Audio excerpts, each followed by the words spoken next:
Hi everyone, and welcome to another episode of Living on Blockchain. Today we are speaking to Karan Bharadwaj. Karan is serving as the CEO of Arithmic. It is a company that is developing an L2 solution with native staking capabilities. They are touting this as the world's first blockchain solution that enables and creates how L2 networks operate by introducing new mechanisms for yield generation and liquidity management. Karan has been working in the space for some time. He's worked as a CTO for several platforms before eventually starting his own. This was an interesting conversation, especially for the tech nerds and what these guys are bringing out in terms of the innovation with Arithmic. Their testnet is just about to launch. I can't wait for you guys to hear this. Let's deep dive right in. Hi, Karan. Thank you so much for making the time to speak to me today. How are you doing? I'm doing well. Thank you for having me on your podcast. I am really pleased that you could make the time. Can you tell us a little about yourself and how you got into Web3? Yes, sure. So my name is Karan Bharadwaj, and I've been in the crypto space since 2016, 2017. I have had the good fortune of building out on uh, almost every level of the blockchain tech stack. I started out designing a hybrid blockchain protocol, which had both enterprise use cases as well as public blockchain use cases, for a project that has gone on to do very well.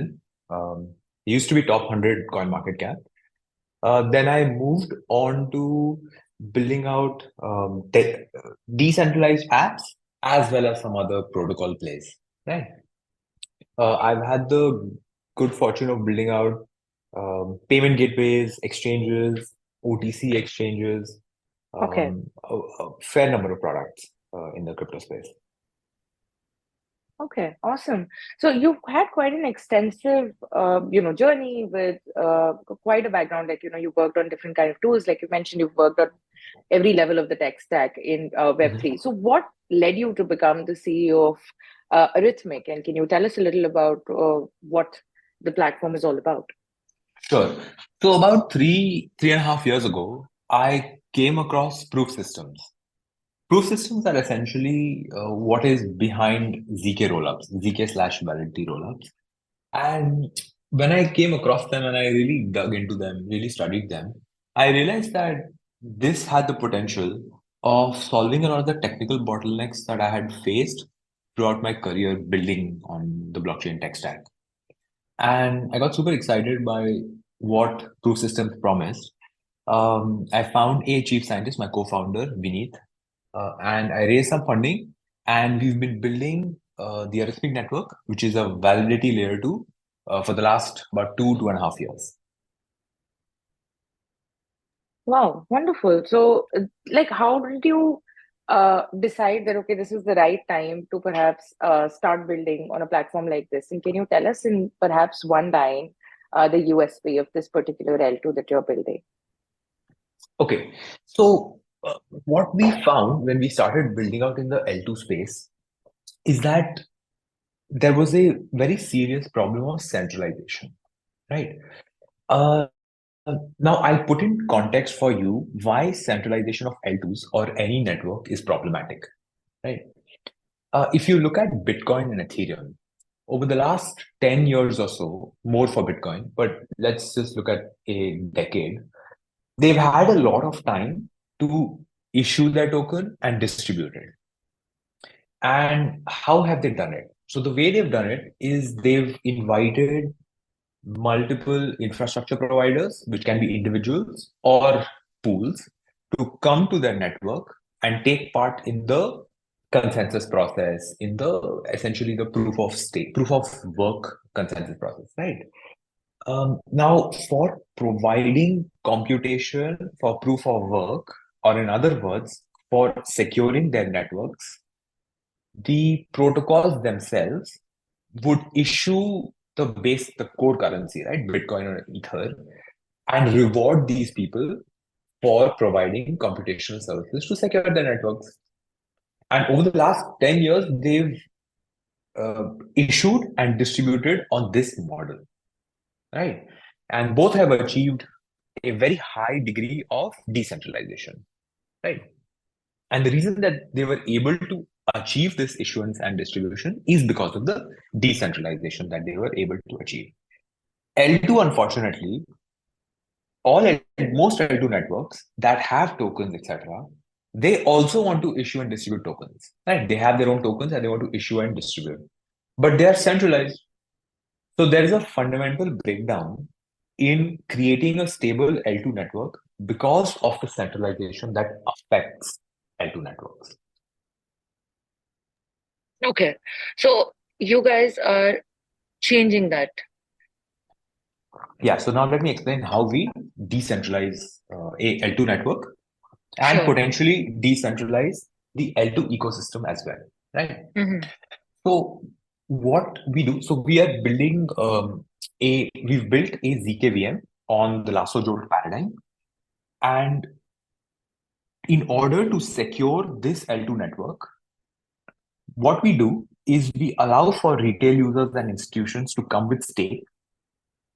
We take that stake and we connect them to infrastructure providers who come and secure the network by offering computation.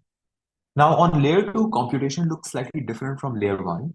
We have proof make. So essentially, we have these nodes called provers that generate proofs. So we have provers, we have sequencers, we have validators, we have data availability nodes, etc. So a lot of different kinds of nodes that exist on L2. So infrastructure providers that come and provide these services for securing the network, they are combined with the stake provided by retail and institutional holders of different currencies. And once this basket of different currencies and tokens that retail or institutional investors, retail or institutional parties bring, the protocol rewards the infrastructure partners through a yield mechanism. And this yield mechanism is also then given to retail users who bring liquidity. Does that answer your question? It does answer my question. See, so what happens is, as like the CEO, you're talking in terms of how the platform works, and I get it. But I would like you to perhaps put the USP in one or two lines that will be jargon free, and Sure. folks who are perhaps not native to Web3 and not building, Sure. in this space, but are curious about it, can also understand what your platform does.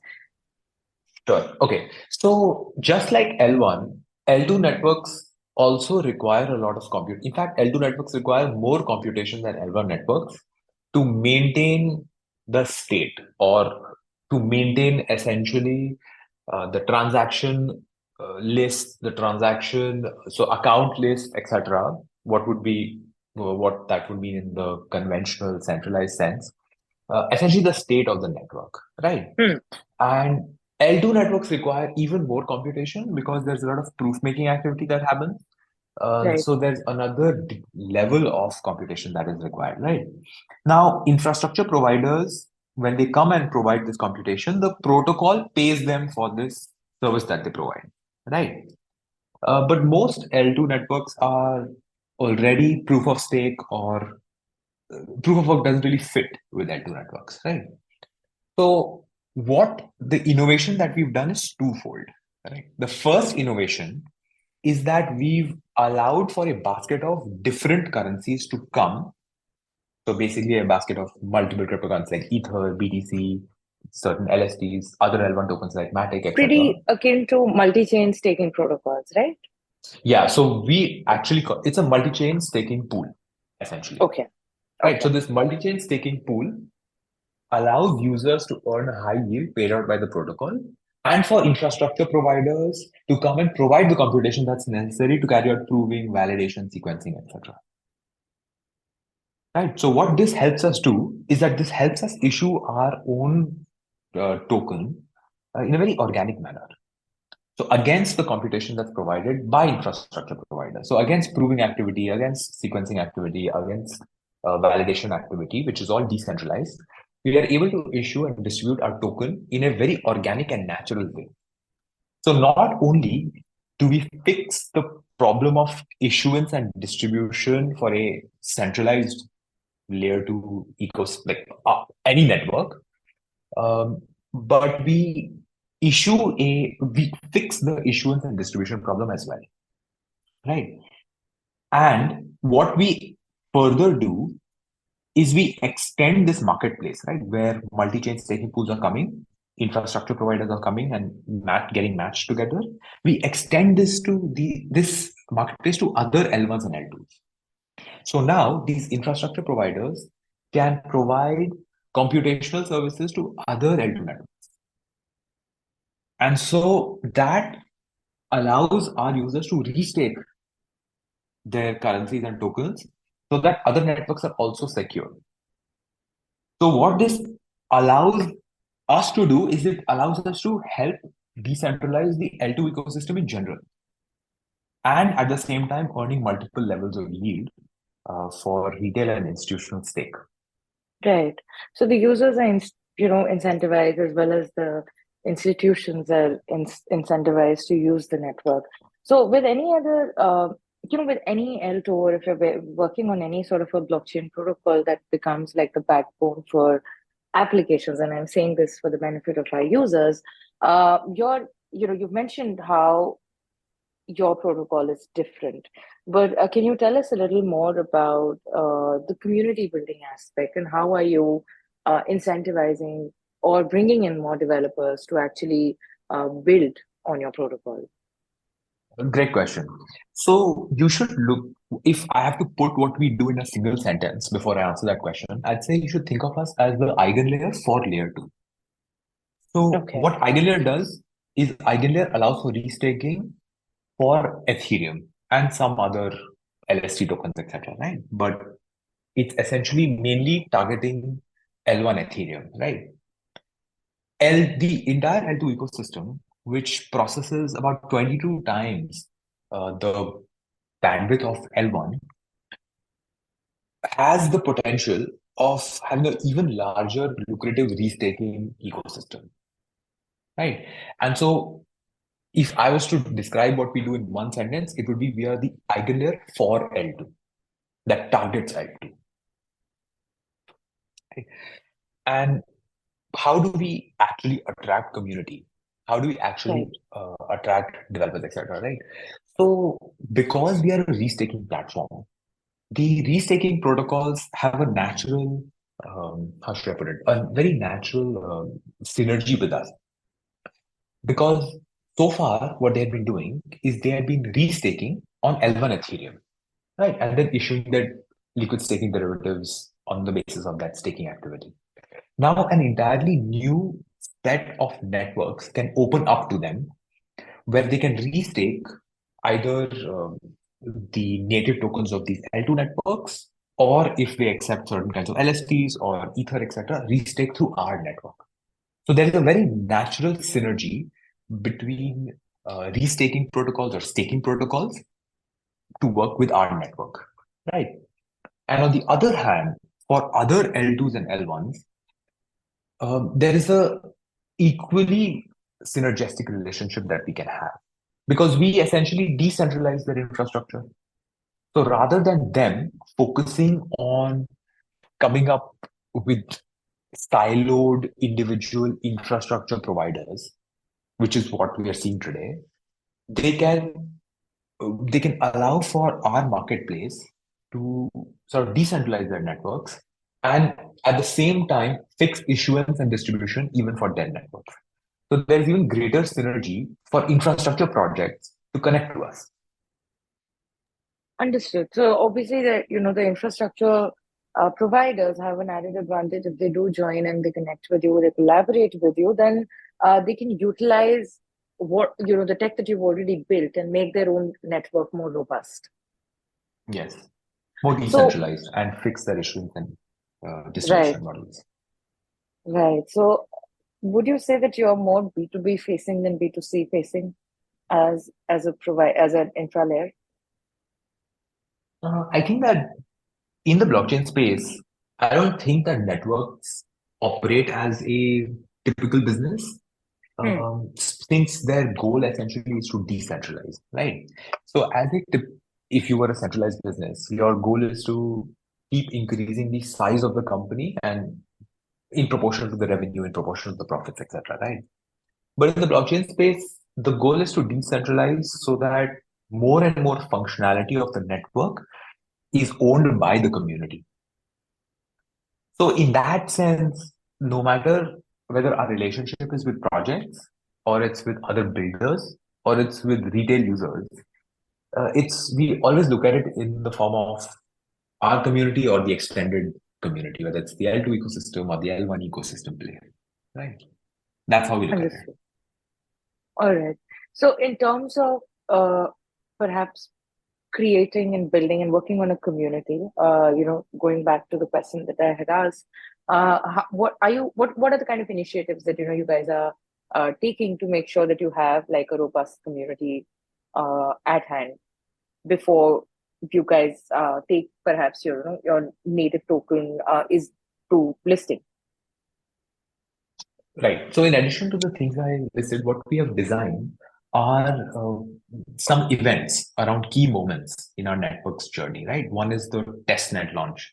So the testnet launch is accompanied by an event where users can participate and they can earn certain points that translate into um, something for the mainnet event, right? Similarly, when the mainnet goes live, we have an event around it where we attract both users and builders, and we incentivize certain actions for both users and builders around that event. And the core thing at the heart of both of these events is going to be the multi-chain staking pool. So the more liquidity that users bring, proportionally yield numbers also increase for users. So we have like a system that we introduce to the users around these testnet launch events, the mainnet event, and then the event that comes after that. Okay. I was about to ask, so what is the the big next milestone for you guys? What are you looking forward to? You've mentioned like several events and all of these, but can you give us a timeline around these? So the next big event that we are coming up with is the testnet launch, the public testnet launch. Right. So we've done an internal testnet launch so that we could test it out, make sure it's robust, the proving activity is happening correctly, etc. The protocol is secure, etc. And now we have a public testnet launch and the public testnet event that goes along with it. So that's the next big thing that we are looking to do, and we are looking to do that in about a month's time. Awesome, awesome. So in terms of like the early interest in the tests that you guys have run, what is the kind of results that you have seen? What is the kind of have you opened it up to a small like beta group? Have you received any feedback, or has it been internal to your team? So it has been internal to our team and certain Okay, groups of other builders. okay. And what So is the kind of feedback that what, you've received so far? in terms of the numbers, the feedback is extremely positive. Okay. So there are two paths to building out a ZKVM based network, right? One is Hmm. getting the protocol right. Right. So if there are vulnerabilities in the protocol, then that's going to be very problematic in the future, Hmm. especially as we move towards decentralization. When you're running all of this in centralized infrastructure, then obviously you will not have as many. I mean, you control the infrastructure, so therefore it's as safe as you desire it to be, right? But once you Hmm. start decentralizing, etc., then the protocol has to be very robust. So Right. that is one of the things that we spent a lot of time on, making sure that the protocol has been robust. The second thing is that while so when you read all these papers on new proof systems, etc., right, you'll have performance numbers. You'll see performance numbers. But those performance numbers, when you turn them into systems, meaning you turn them into functional networks, those can change, become worse, depending on how you implemented the proof system, right? So we spent a Right. lot of time in trying to streamline and make our proof system very efficient. In fact, we built out a number of proof systems over the last 2.5 years. So we started out building out a Spark-based system. Then we built out a bunch of different intermediary systems, right? And finally, we've uh, built out our ZKVM on the Lasso Joule paradigm because we think this is essentially the future of how ZKVMs will be built. And we are probably the first ones to have done it. So, you've mentioned the VM, like your VM is powered by lookup table arguments, if my understanding is correct. So you obviously then, you feel that that is the reason why it delivers faster proof generation. Can you explain how this works? And basically, why is it a significant improvement over the older VM paradigms? Sure. So the older VMs, like this, like StarkNet, Skyro, etc., we Hmm. call them Gen 1.0 ZK Right. VMs. So they're Generation 1 VMs.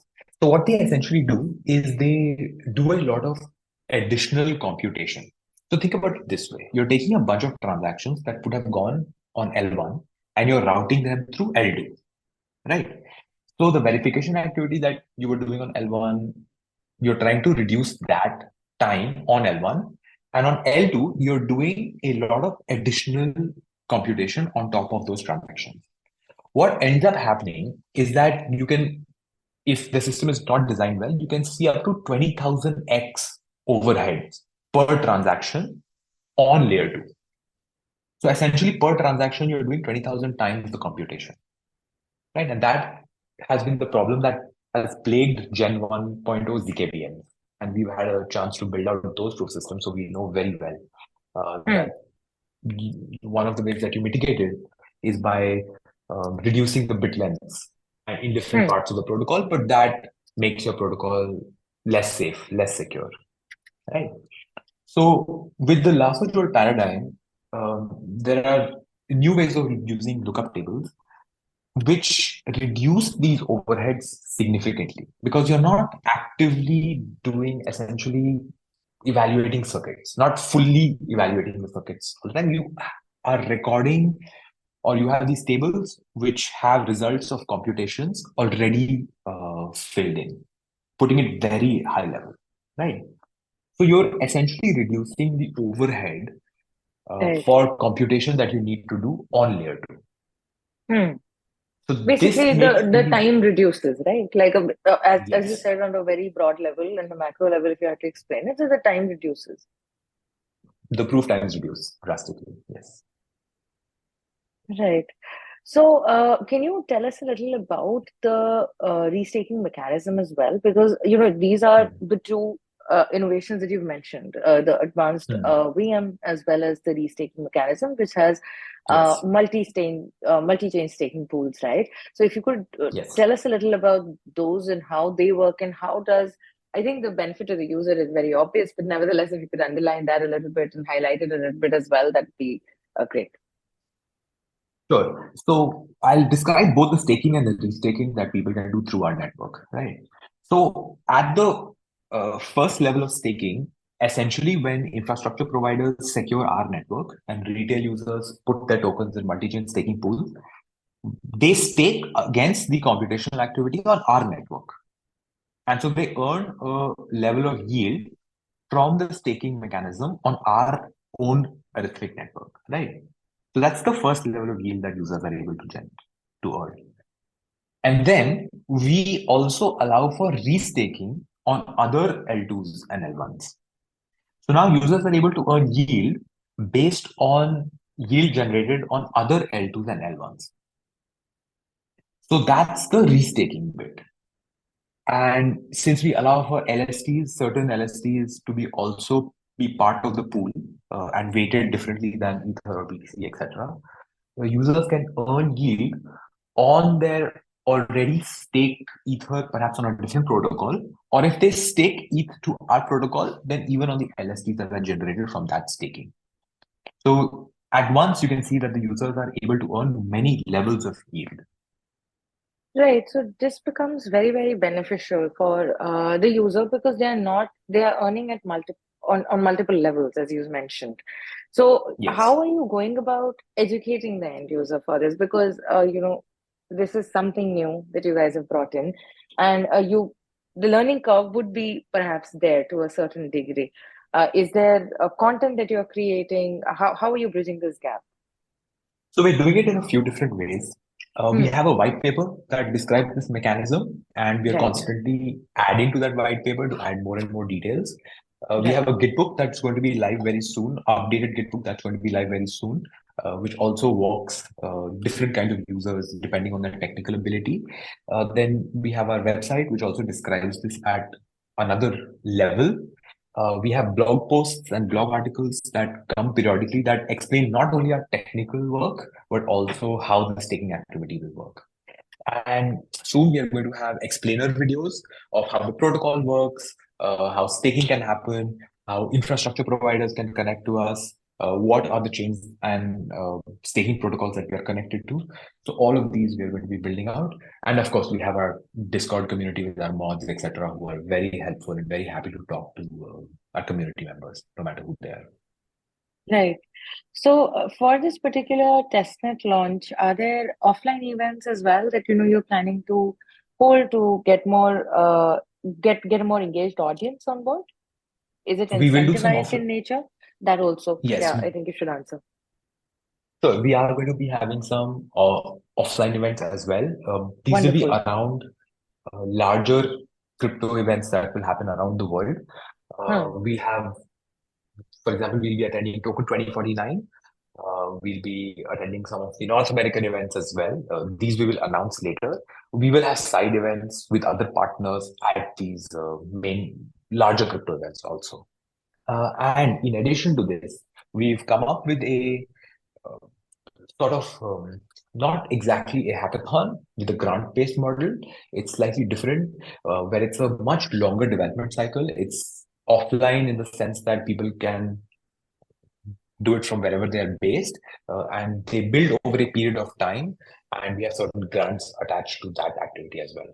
So that is also something that's upcoming for builders and developers. Wonderful. So, you're really going to make your presence felt before the testnet launches. Can you tell us a little about your team, who have been your backers so far? Yes, so our team has basically a bunch of researchers, engineers, and some non-tech staff as well, designers, marketing people, founder staff, etc.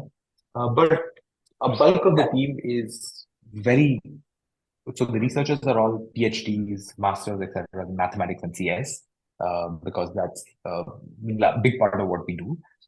And then we have dedicated engineers that work on the production system, essentially the finalized network that goes up and that's stable. And so we have like this process in which research gets turned into the final network, right? And I also want to tell you about some of the academic work that we do. So very recently, our chief scientist and some of our other researchers have managed to publish a paper in CCS, which is a crypto conference, very high. Right, It's a tier one crypto conference actually. right, right, And what the research that we do, the goal of doing research for us is so that we can build out parts of the network through that research. And so this research to network development pipeline that we've come up with, while it has been challenging to come up with it, it's been very rewarding. And we have two other papers in the pipeline that will bring real gains to the network as well. nice.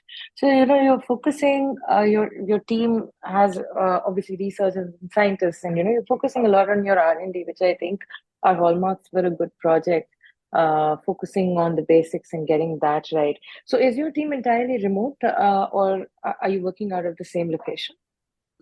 So we work, so some of the research activity that has to be done, which requires collaboration, Mhm. requires those people to be sort of on site, those people to talk to each other, sit and do research together. But we do Hmm. have a more decentralized model with other builders, where they can be, located in other geographies and build with us. So we do both, depending on what Okay. part of the network you look at. And Yes. have you raised any money so far? We have raised pre-seed funding, Hmm. and we are currently raising our seed funding. Okay. How much have you raised? How much are you looking to raise? So we raised about 3 million USD, and we are looking to raise about 10 million in the next round. Okay, awesome. And is there a timeline for you to close this round as well? So we are doing, of course, raising and building sort of take up different, or rather, they're different activities, but we're looking to Yeah. close our next round of funding within the next month, roughly. Okay. Awesome. Awesome. So, can you tell us like, you mentioned a little about how you see the infrastructure providers coming in Hmm. and collaborating with you. Do you see Hmm. those infra providers as your primary users, or are you looking at No, creating a niche for them as, and make way towards the retail users ultimately? infrastructure providers would be part of the community, just Hmm. like retail users would be part of the community, builders would be part of the community. So Right. infrastructure providers have been central to every network that has become successful, That right? is true. Yeah. Um, and it is not possible to decentralize your network Hmm. without having a robust infrastructure layer, right? That Right. essentially decentralizes your network and provides computation, right? Otherwise, you're running your own infrastructure. There is really nothing blockchain about you, right? And the L2 ecosystem is such that everyone's building in a silo, everyone's running infrastructure in a silo. So this is not just a problem of individual projects, but at this point in time, it's a problem across the entire ecosystem. Hmm. And so what I see happening in the future is a infrastructure provider layer that comes up for layer two that looks very similar to the infrastructure providers for Ethereum. So Ethereum has this layer of infrastructure providers that provide validation activities that all of these staking protocols connect to. Hmm. So any staking or restaking protocol that you look at, they connect further to another layer of these businesses and companies that provide servers for validation activity that end up validating for Ethereum. And so today, the number of validators for Ethereum is about 1 million or slightly less than a million Hmm. validators, right? So this similar layer is going to be created for the L2 ecosystem, and we are trying to empower that layer and other L2 projects so that we can decentralize and fix this siloed, fractured problem that affects the L2 ecosystem today. That's Right. how we look at it. Right. No, and that's a good way to look at it because, as you mentioned, that it is a very fractured ecosystem, and bringing it together is the way forward. So, you mentioned that partnering up with these guys is crucial to decentralizing their network as well as your network. Partnerships are very crucial, I think, in Web3 any which way. So, can you share a little about any strategic partnership that you guys have made so far? So we'll have announcements around these in the upcoming month. Um, and we'll have it on our Twitter, we'll have it on Discord, etc., on our website as well. So our partners will be mentioned very prominently on our website coming Okay. soon. And we're in talks with a lot of the major L2s and some L1s as well. Of course, the very decentralized L1s, while we do talk to like their foundations, etc., it's a decentralized activity. So it's just a question of you know, extending the infra service, not services, the infra partnerships. Right. So now zooming out a little bit and talking a little about the ecosystem uh, as a whole, the L2 space is also seen like rapid change, right? What are the kind of Mhm. trends you see that will shape the future of the L2 solutions in say perhaps next 2 years? I think that a lot of the I'll talk about one large trend that perhaps will go away with time, which is Hmm. from our perspective, two distinct kinds of L2s. There Hmm. are one kind of L2s that are building out infrastructure. So Hmm. you have the Stark team, the Starknet team that's building out infrastructure, the Polygon team building out infrastructure, etc. ZK Sync, etc. And then you have wrapper L2s, which sort of reuse, whether they use the CDK, whether they are building on Cairo, connecting to one of the optimistic L2s. So Right. here are the wrapper L2s. Yeah. So because the goal of every infrastructure L2 is to have as much liquidity and volume as possible, they'll make it much easier for other people to build on top of these infra L2s, right? So the wrapper L2 ecosystem has just ballooned. So there are many wrapper L2s today, so to speak, right? Hmm. And these wrapper L2s are bottlenecked by what essentially the infrastructure L2s can do in terms of processing transactions. So this is Okay. one broad and expected trend that we are seeing and have been seeing for the last, let's say, few months. I think there'll be some kind of equilibrium state that will be reached, right? Okay. As models for the wrapper L2s and the infrastructure L2s sort of begin to coincide, because most of these wrapper L2s are, stake-based plays, and stake-based plays on Ethereum. So Hmm. we'll have to see how this part of the ecosystem sort of actually plays out. So that's one trend that perhaps we'll see some equilibrium activity in the future. Um, Another trend that we see is people realizing certain bottlenecks on the validity rollup side. So they're seeing that there are certain technical bottlenecks that certain system designs are fixing. Right. But in terms of market cap, you'll see that there is still, quite a bit of major discrepancy between the optimistic rollups and the validity rollups, right? Right. That's true. And Yeah. and on the side of the optimistic rollups, you find complete centralization. Hmm. So currently, the model is that their foundations sort of hand out whatever has to be distributed, and the protocol and the sequencers are still centralized. And I don't know how long they want to keep that centralized. But I think a way of getting all these projects to decentralize faster is to have decentralized projects that are as performant, as user friendly, and have as big a reach in terms of developers and partners. So that should be a trend that would be upcoming. Then there's Okay. the trend of the Bitcoin focused layer twos. The Hmm. Bitcoin focused layer twos are all built around some variety of BitVM, Hmm. which is used as a decentralized bridging mechanism. There are some intermediate steps to reaching like a full-fledged implementation of a decentralized BitVM, and we are seeing the beginning of that now. So these are some of the trends we see, perhaps on a technical and economic level. Um, yeah, and I think one trend that we'll see in the future is a very large liquid staking derivative ecosystem that is focused on L2. That is something that we will see in the future. Okay. Okay. Those are interesting observations.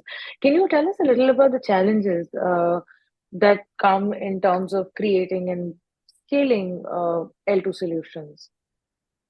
Okay, sure. So building an L2 network comes with a bunch of challenges, right? One is that the proving activity, when you're making proofs, that is a very collaborative activity. So in the past, blockchain networks have always had nodes sort of competing against each other, or now in the proof of stake paradigm, operate differently, right? But on L2, when you are creating proofs, you have like a bunch of different servers that have to collaborate together and sort of build out proofs over a large number of transactions. And because the uh, protocols themselves are a little bit in flux, meaning they keep changing quickly, it's very hard to decentralize that running of infrastructure activity, because you want the servers to talk to each other in a particular way. If let's say at some layer multiple machines go offline or those providers shut down, then you have to mitigate that by either having redundancy or having someone else or some other server step in. So all of these concerns and questions sort of are not even being looked at right now, purely because the protocols are so complicated to implement, and that's what's been happening. Uh, so this is one of the reasons for a lot of the technical centralization that you see across L2s, right? And on the other side, with optimistic rollups, the sequencers are so lucrative for these companies that decentralizing it is maybe a difficult business decision. Hmm. Originally, actually, what we had thought was if the sequencers start doing very well, any project would want to pump that money back into the ecosystem, right? Uh, Taking revenue away from the network reduces the value of your own network. So we had assumed that that would be the behavior pattern for optimistic rollups, but we were quite surprised to see the opposite, where the sequencer is still centralized and a lot of the revenue is being sort of it's a hard business decision basically to decentralize the sequencer for these optimistic rollups. That's how I'll put it. Okay. Yeah, I think there are, several challenges, like you mentioned, when you're working towards creating an L2 solution, especially now, I think when there are way too many, folks who are trying to actually change on the infra layer of things by building either, like you mentioned, an L2 or a wrapper L2, which is not necessarily a bad thing because I think all of us are striving for the same thing. We are trying to create a more cohesive ecosystem where users can be comfortable and builders can thrive. So it's all a part and parcel, I think, of this particular journey. Can you now shed a little light about the regulatory aspect and the regulatory scrutiny that is there on decentralized technologies in general and how it kind of impacts the say of the growth of an L2 solution like Arithmic? So I this is a tougher question to answer because I see a few key areas where I Hmm. think some regulatory scrutiny will come, not today, but later. Right. And this, I think, would affect the entire ecosystem, not just the L2s. One would be on the staking restaking mechanism. I don't think the regulators have come around to truly understand staking, restaking, and what the implications are in terms of whether these are securitized assets, what exactly the. I think that thought has not come from the regulatory side yet, but Hmm. perhaps it will at some later point, and would be that might be something that the L2 ecosystem and players in the L2 ecosystem would think about. Um, Another challenge perhaps is the restaking bit, where you have a certain amount of stake that's being restaked on multiple different chains. And what does slashing mean in the context of this activity, right? So, for example, with Ethereum, let's say so today a large chunk of Ethereum is staked. Right? Let's say 35% is staked, between 30 to 35% is staked, and let's say certain providers become very big. For example, let's say Lido, right? What happens if Ethereum needs to slash one of these larger staking pools, right? Forget 30%, even if it's like 5%, uh, for supply in the context of supply of that token, etc. Slashing that has very serious ramifications. Hmm. And then when you think about what are the regulatory implications of that activity, then it starts to become not so clear. So I think there will be certain kinds of regulatory inquiry into this space, but I think it's far too early for them to, I think, have spent enough time. Because from what we are seeing, Western regulators are currently looking at layer ones and purely layer ones and their activity, and trying to figure out how they should regulate them. We haven't really delved into layer twos, right, on the regulatory side for Hmm. Western regulators, and a lot of times the Eastern regulators sort of fall in line behind Western regulators. That is what we've observed in the past. And then second, I think once people figure out what end-to-end ZK means, today we are all validity rollups where everything we do is transparent, everything that is on the main chain is transparent. But tomorrow, when true ZK or end-to-end ZK is sort of built out, then what are the regulatory implications for that activity? Hmm. Right. So that's another thing that perhaps would come to the future. But I think that that's still some time off because I'm not sure if people fully have grasped how to do end-to-end ZK and build it out, be performant, etc. That has not happened yet. So, but that will attract regulatory attention for sure. Right. Yeah, you're right.